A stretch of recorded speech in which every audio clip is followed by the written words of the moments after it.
রাজ্য জুড়ে এসআইআর আবহ, আর এই এসআইআর আবহের মধ্যে একের পর এক ঘটনা সামনে আসছে। কখনো অভিযোগ করছেন বিএলএরা, আবার কখনো সাধারণ মানুষ যারা ভোটার, যারা এসআইআর এর হিয়ারিংয়ে যাচ্ছেন। আর সেই সমস্ত বিষয় নিয়ে 10 সদস্যের প্রতিনিধি দল অভিষেক বন্দ্যোপাধ্যায়ের নেতৃত্বে গিয়েছিলেন ইলেকশন কমিশনের অফিসে দিল্লিতে। দেখা করলেন জ্ঞানেশ কুমারের সঙ্গে এবং তার পরদিনই তৃণমূলের প্রতিষ্ঠা দিবস।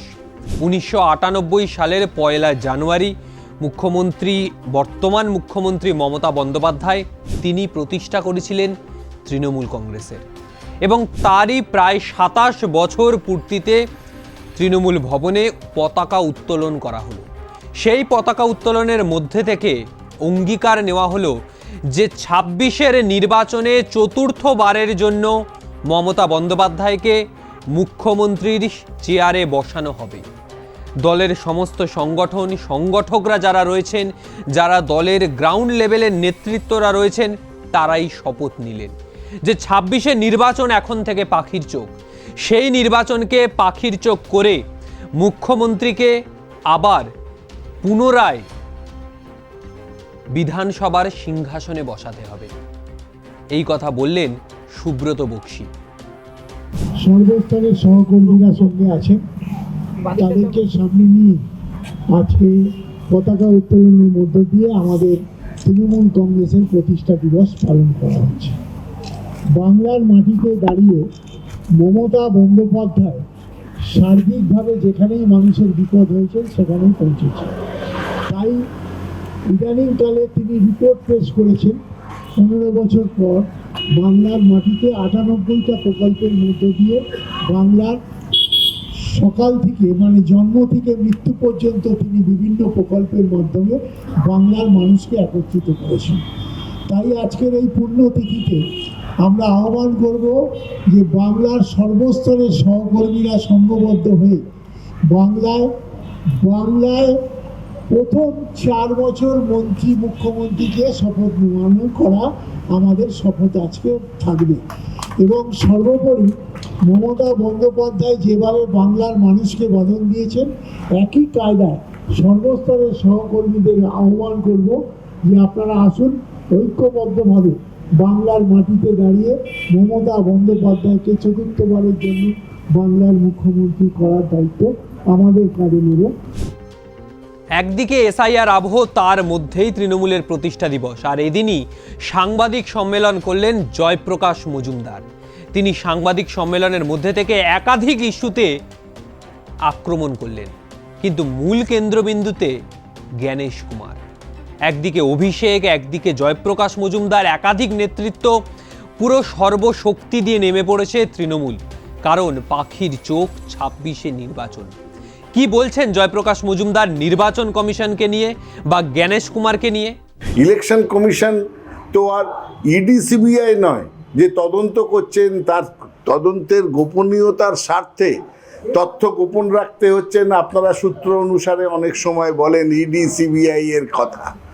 সূত্র অনুসারে ইলেকশন কমিশন স্বাধীন দপ্তর, ভারতবর্ষের গণতন্ত্র রক্ষার জন্যে তারা যা করবে তার নোটিফিকেশন করবে। এতদিন তাই নিয়ম ছিল। এখন হয় হোয়াটসঅ্যাপ, নয় সূত্র অনুসারে। কেন ইলেকশন কমিশন নিজেদের বক্তব্য পরিষ্কার ঝকঝকে কাগজে ছেপে ওপরে লেখা থাকবে নির্বাচন কমিশন, জাতীয় নির্বাচন কমিশন, নিচে কারুর স্বাক্ষর থাকবে, সেভাবে বার করছে না? কিসের সাহসের অভাব?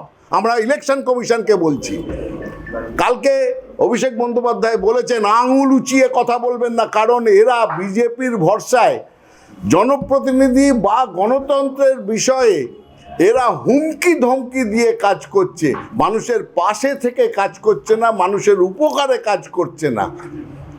যখন ইলেকশন কমিশন, আমাদের গর্ব ছিল, সারা পৃথিবীতে নির্বাচন কমিশনগুলোর ওপর অনেক আঙুল তুলেছে অন্য দেশের।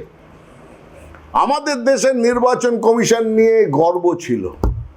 আজকে সেই গর্ব ধূলিসাৎ করেছে বর্তমান নির্বাচন কমিশনাররা এবং বিজেপি। যখনই তারা সিদ্ধান্ত নিল যে সুপ্রিম কোর্টের সিদ্ধান্ত বদলে দিয়ে নির্বাচন কমিশনার ঠিক করবে অমিত শাহ এবং প্রধানমন্ত্রী নরেন্দ্র মোদী। সেদিন থেকে এই ডিটোরিয়েশন বা এই অধঃপতন শুরু হলো। তাই জন্যে যিনি চিফ নির্বাচন কমিশনার, আমি সামনেই বলছি যদি দরকার হয় আমার বিরুদ্ধে ব্যবস্থা নিন, তিনি বিজেপির অঙ্গুলি হেলনে কাজ করছেন। ইলেকশন কমিশন কোনো একটা দলের হয়ে কাজ করছে। ইলেকশন কমিশন কোনো নোটিফিকেশন হলে সেটা নোটিশ আকারে প্রকাশ করতে পাচ্ছেন না। ইলেকশন কমিশন জ্ঞানেশ কুমার মূলত হোয়াটসঅ্যাপের মাধ্যমে তার যাবতীয় সার্কুলেশন জারি করছে, যাতে কোনো নোটিফিকেশন জারি হলে তার এগেনস্টে আইনত কোনো ব্যবস্থা না নেওয়া যায়, সেই কারণে। আর এই জায়গা থেকেই জ্ঞানেশ কুমারকে তীব্র আক্রমণ করছে তৃণমূল। তৃণমূলের কথায় যে এই সময় দাঁড়িয়ে জ্ঞানেশ কুমার যে এই সমস্ত কাজগুলো করছে, মূলত যারা বিএলএ রয়েছেন, বুথ লেভেল এজেন্ট, তারা তো ভোটের সময় বুথের ভিতরেই থাকেন। বুথ লেভেল এজেন্ট তারা সমস্ত ভোটারকে চেনেন, ভোটারের সমস্ত লিস্ট তাদের কাছে থাকে। তাহলে এসআইআরে হিয়ারিংয়ের সময় কেন বিএলএরা থাকতে পারবেন না? এই কথা কিন্তু বারবার উঠছে। কেন বিএলএদের থাকার কি অধিকার নেই এসআইআরের হিয়ারিংয়ের সময়?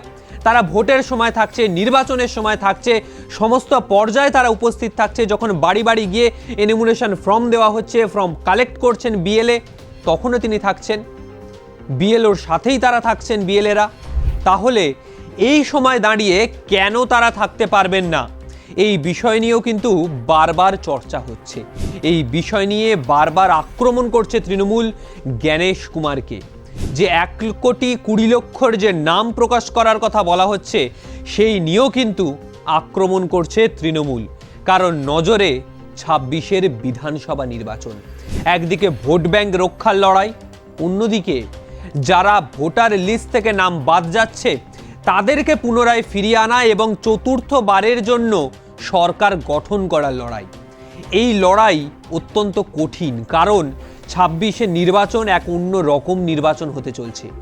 গত 3বারের বিধানসভা নির্বাচনে তৃণমূল এসআইআর পায়নি, এবারে এসআইআর, যেখানে সজোরে আক্রমণ হচ্ছে ভোট ব্যাংকে। কিভাবে প্রতিদ্বন্দ্বিতা করবে তৃণমূল, সেই দিকেই থাকবে আগামী সময়ে আমাদের নজর। আর ভিডিওটা যদি ভালো লাগে অবশ্যই লাইক, কমেন্ট এবং চ্যানেলটি সাবস্ক্রাইব করবেন। আপনার মতামত অবশ্যই কমেন্ট বক্সে জানাবেন।